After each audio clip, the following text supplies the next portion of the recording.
Hello everyone, my name is Pinkulia, and welcome back to Escape from the Princess. With our rude witch. What's gotten into her? That's my thoughts. She is so rude. Okay, this isn't the time or the place to be doing this. We can work out our differences once we get through that gate, when we're in relative safety. We have a performance to put on now. Remembering that I need to act like a holy priestess of Nerian, I tried making myself look as unassuming as possible. Well, as unassuming as one can look in such an outfit. Having caught up with the witch, I asked her to slow down. Priestesses usually move slowly. Just to be safe, we wrap our cloaks even closer around ourselves, though it's starting to get really warm under there. Slowly, as if holy snails, we crawl by the mounted troops. Receiving a few suspicious glances, we pick up the pace. It seems the local guard aren't exactly lacking the vision department. But since they haven't done anything yet, I'm hoping we should be okay for now. We finally reached the gate, which is protected by 2 sentries. I swear, it took us forever to get here. And just as we're so close to our long-desired freedom, one of the soldiers blocks our way. Halt! In the name of the royal family, by order number 572, paragraph 3, every traveler leaving town must be inspected. Ah, such bureaucracy. 580, paragraph 2. Okay, never mind. I quickly make the cutest expression my beautiful face is capable of and step forward while blocking Witchy from the soldier's view. She's clearly nervous, so I need to take on the lead acting role myself, it seems. I don't mind, though. Ah, do you truly wish to inspect us? We are but 2 humble priestesses with nothing to hide except our bodies. Ahem. I understand, holy sister, but orders are orders. The guardsman glances at my companion, who pulls the hood down over her face a little more. Oh, what times we live in! A poor pilgrim cannot simply pay her respects to the goddess in the sanctuary. Everyone always tries to sneak beneath our holy vestments to touch our young bodies. I tragically raise my eyes to the heavens, as if calling on the goddess Nerian herself to witness. Hearing this, the guard immediately blushes. What luck. He's quite young and shy. It should be easy enough to confuse him with a little ambiguity. It's just a basic inspection to confirm you're not carrying any restricted paraphernalia, sister. Then we just need to compare you to the portraits of criminals. It's standard procedure, and... Portraits of criminals? Oh, do I look like a criminal to you? Sister Helen, did you hear that? This guard says I look like a criminal! Helen immediately begins nodding enthusiastically, agreeing with my words. I'm almost afraid her head might fall right off with how hard she's nodding it. The guard mumbles something about us not understanding him right, and that he needs to execute the order. I'm about to dump another piece of nonsense on his head, but his senior officer approaches us. With a silent gesture, he orders the young soldier to stop talking and then turns to us. My apologies for this mutt's behavior, dear lady. Of course, he had no intention of insulting you in any way. Mustachioed guard. That's amazing. I don't like the arrogant tone of this guard. The mustachioed soldier doesn't seem nearly as simple-minded as his colleague. I promise you, no one wishes to infringe upon your honor and dignity. We are merely soldiers executing our orders. The guardsman's eyes slide over our dresses. His gaze lingers on Witchy for a few moments as he tries to peek under her hood. Then he continues inspecting me.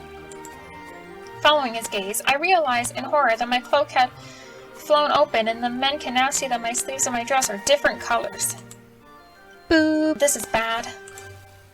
But it's alright, I can bluff my way out of this. Flashing the mustachioed guardman a dazzling smile, I coyly lower my eyes. Oh, so a truly noble man has arrived. I have hoped that you wouldn't hurt me or my holy sister. I assure you, you're entirely safe here, lady. Gloria Bernabella. Lady Gabriella Belladonna, a charming name. His sickly sweet voice and cold calculating eyes tells me that the guard has decided to play me at my own game. Such a cheeky fellow. I have no doubt that you and your equally charming companion are as pure as angels given flesh by the goddess herself. But I am merely a servant of the king, an old soldier, and I need to ask you a few questions. Ah, questions. I just pray they won't be anything too personal. I attempt to giggle flirtatiously, but my brain is in frantic mess as I try to figure out what to do next. Zara, standing behind me, is huffing anxiously, but doesn't say a word. I'm obviously not getting any help from her. No, I wouldn't dare embarrass you with such inquiries. Well, how would one know? Many men have only one thing in mind, and my body and soul is bound to the temple of the Lord. The guardsman grimaces, but then brandishes his exceptionally helpful smile once again. Believe me, Lady Guadalupe Bellatrisa, duty comes first and foremost for this humble servant of the king. Oh, how wonderful it is to know that our town is protected by such a valiant and honorable soldier such as yourself. I'm glad of it too, my lady, but let us continue on to the tedious formalities. The guard then begins to question me about where we're from, where we're headed, and so on. During the course of this interrogation, the mustachioed soldier continues studying me and my outfit and my companion. This isn't a man, he's a bloodhound. I wouldn't be surprised if he'd once been a member of the secret royal chancellery and perhaps had been demoted for some infraction. Once the questioning is over, the soldier pulls out a heavy pack of leaflets with portraits of criminals on them. I pull the witch closer to me and whisper into her ear that she is in no way react to any of the guardsman's demands. I'll try to get us out of this myself. Now, if Lady Guinevere Barbella will allow it, I would like to perform one final task. The soldier deftly shuffles through the wanted posters until the portrait of Zara Kuranes is on top. You sneaky... Boop. Apparently, not only is he suspicious of our outfits, but the witch's dark hands as well. Boop. Why didn't I think of it earlier? It's rare that natives of the Eastern Kingdoms become priestesses of Nerianne. And it's unsurprising that her skin has drawn his attention. Are not all of the guards as good as I thought? Nah, that can't be. Surely there's a way to fool him, I just need to figure it out. While I'm deep in thought, the mustachioed weasel approaches the witch and attempts to look under her hood. Stop! I mean, Sister Helen made a vow in the name of the goddess to hide her face from strangers. You mustn't make her break her holy promise. What's that now?